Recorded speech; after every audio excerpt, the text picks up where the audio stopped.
స్వామీజీ అసలుకి మీరు ఎలా ఈ యొక్క ఆశ్రమ సాంప్రదాయంలోకి రావటం జరిగింది?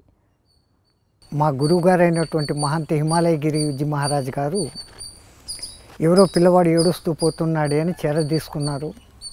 ఎవరి పిల్లవాడు అని అక్కడ వాళ్ళందరినీ విచారణ చేస్తూ ఉంటే ఎవరు మాకు తెలీదు అన్నారు. ఆ మేళా కాస్త అయిపోయింది.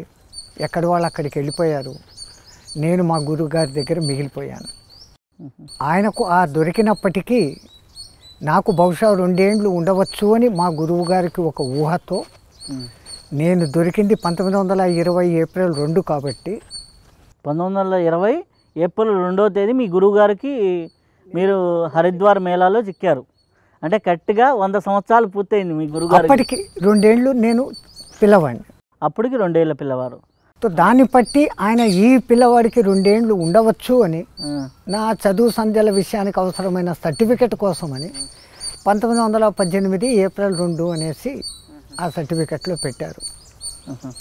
ఆయన అంతేవ్యాసి అస్సాము గౌహతి కామాఖ్య శక్తిపీఠం దగ్గర ఆశ్రమము. అప్పట్లో అంతా ఆంగ్లేయుల పరిపాలన. కానీ ఆ మహానుభావుడు ఆంగ్లేయులకు పాఠాలు చెప్పే స్థాయి మనిషి, మా గురువు గారి సహపాఠి. ఆయన ఒక చిన్న స్కూల్ నడిపేవారు. దాన్ని ఆ బ్రిటిష్ వాళ్ళు జకారియా కాలేజ్ అనేసి అక్కడున్న రాజు సహాయంతో దాన్ని పెద్ద కాలేజీగా మార్చారు. అక్కడ ఈ ఉపాధి 1938 వరకు చదువుకొని డిగ్రీ పూర్తి చేసింది. డిగ్రీ అయినాక మా గురువు గారు నీకు ఫుల్ స్వేచ్ఛ, నువ్వు ఎక్కడైనా పోయి బతుకు అన్నారు. స్వామి, నువ్వు ఇచ్చిన బతికిది, తల్లి ఎవరో తెలీదు, తండ్రి ఎవరో తెలీదు, కులము జాతి నాకు తెలీదు, నేను మీ దగ్గరే ఉంటాను అంటే ఆ మహానుభావుడు మళ్ళీ కనికరించి నన్ను శిష్యుడిగా తీసుకున్నారు. ఇంకా అక్కడి నుంచి ఈ వేదాలు, ఉపనిషత్తులు అన్నిటికీ మించి నా జీవిత గమనాన్ని మార్చి నేను ఈరోజు ఈ స్థాయిలో ఉండేదానికి కారణభూతమైనటువంటి క్రియా కుండలిని యోగ. అది 7 ఏండ్లు పట్టింది. అందరూ అనుకున్నట్లు ఈరోజు నేర్చుకొని రేపటికి వచ్చే స్థితి కాదు అది. నా భాగ్యం, ఆ మహానుభావుడి అనుగ్రహం, గురువు అనుగ్రహం, మహంతి హిమాలయ గిరిజీ మహారాజ్ గారి.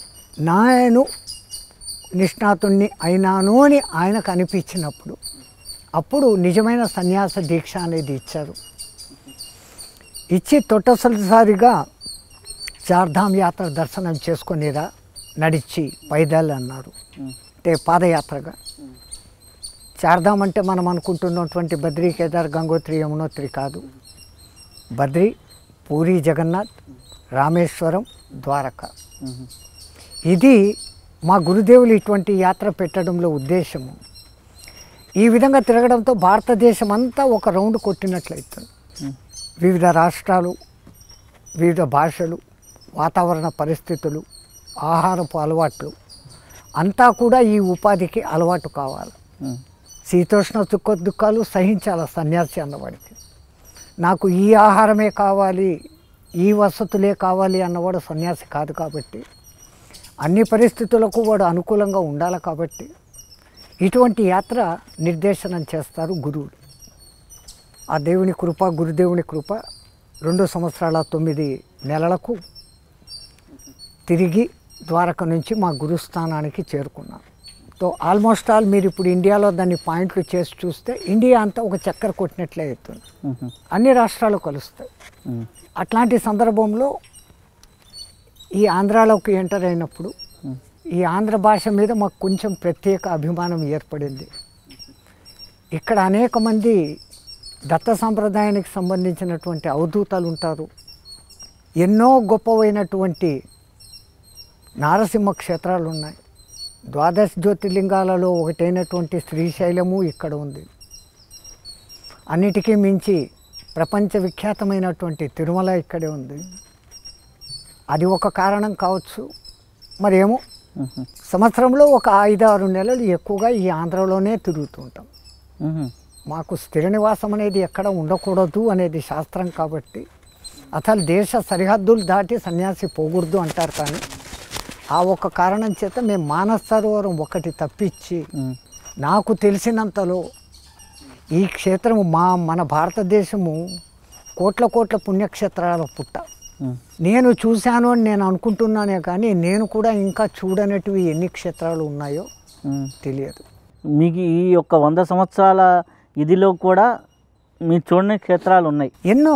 ఉమ్, అంటే ఒక్క 2-3 ఏళ్ల కింద మాత్రమే ఇదే గుంటూరు పిడుగురాళ్ళ దగ్గర దైద అనే ఒక గుహ బయలుపడింది. ఉమ్, అది ఒక ఫర్లాంగ్ దూరం గుహ లోపలికి నడిచిపోతే ఒక శివలింగము, ఇంకో గుహలో నుంచి దూరిపోతే ఒక అమ్మవారి విగ్రహము ఉంటుంది. ఉమ్, ఆ తర్వాత బయటకు వచ్చేదానికి ఇంకో గుహలో నుంచి బయటికి అక్కడ పాదాల మీద దేగాడుతూ రావాలి. ఉమ్, అంత శక్తివంతమైనటువంటిది. కృష్ణా నది పక్కన ఒడ్డులో ఉన్నది, గుంటూరులోనే ఉన్నది. నాకు ఎంతవరకు తెలియదు. ఎత్తిపోతల అని మీరు ఏదైతే పిలుస్తున్నారో అది యతి తపోతలహ, ఉమ్. అది ఉంది అనేసి మేము ఇక్కడికి ఎన్నోసార్లు వచ్చాం. నేను షూట్ చేయడం జరిగింది లాస్ట్ మంత్లో. యతి తపోతలహ గగనగిరి మహారాజ్ ఆ, సిద్ధత్వాన్ని సాధించింది అక్కడే. అక్కడే సాధించారు వారు. వాయుస్తంభన జలస్తంభన విద్యలన్నిటినీ ప్రదర్శించిన ప్లేస్. ఈ అష్టసిద్ధులు అనేటివి కానీ ఇవి ప్రచారం కోసము బయటికి చూపించుకునే పడితే ఆ లౌకికంలో పడిపోతాడు మానవుడు. పరమాత్మ కూడా ఎంత శుద్ధమైన సన్యాసి అయినా వాడిని ఒక టెస్ట్ చేస్తూ ఉంటాడు. ఈ మాయలు అనేది వానికి ఒక బహుమతిగా ఇచ్చినట్లు ఇచ్చి వీడు ఈ మాయలో పడిపోయి నేను చూడు నీళ్ళ మీద నడుస్తాను, నేను అగ్గిలో కూర్చుంటాను అని ప్రచారం చేసుకొని మొదలుపెట్టినాడంటే వీడు జనాల నోట్లో నానిపోతాడు. వీని సాధన వీని అనుసంధాన అనేది ఉండదు. అందుకనేసి ఆ సిద్ధుల గొడవను అస్సలు పట్టించుకొనే కూడదు. అంటే సిద్ధులు వస్తాయి సాధనలో 100% కానీ ఈ సాధన అనేది మీరు అర్థం చేసుకునే దాని మీద, సాధించే దాని మీద ఉంది.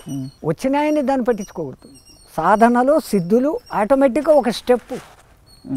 ఇప్పుడు మనం కైవల్యము మోక్షము అని ఏదనుకుంటున్నామో అక్కడికి పోయేదానికి 100 మెట్లు అనుకుంటే ఒక 75-80 మెట్లు దాటిన తర్వాత ఈ వ్యామోహము దిగజారుడు అనేదానికి అవకాశం ఇచ్చేటువంటి ఈ సిద్ధులు అనేటివి కనపడతాయి.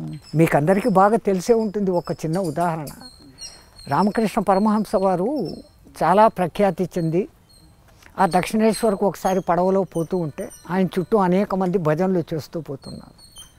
ఒక జల స్తంభన విద్య తెలిసిన మహానుభావుడు దాన్ని చూసి ఆ పిచ్చోని వెనకలు ఇంతమంది పోతున్నారు, నా విద్య చూస్తే వీళ్ళంతా నా వెంట పడతారు అని తన మంత్రశక్తితో తను సాధించుకున్న శక్తితో ఆ నీళ్ళ మీద నుంచి నడిచిపోను, పడవ పక్కనే నడిచిపోను మొదలుపెట్టాడు. పడవలో ఉన్న వాళ్ళందరికీ ఆశ్చర్యం.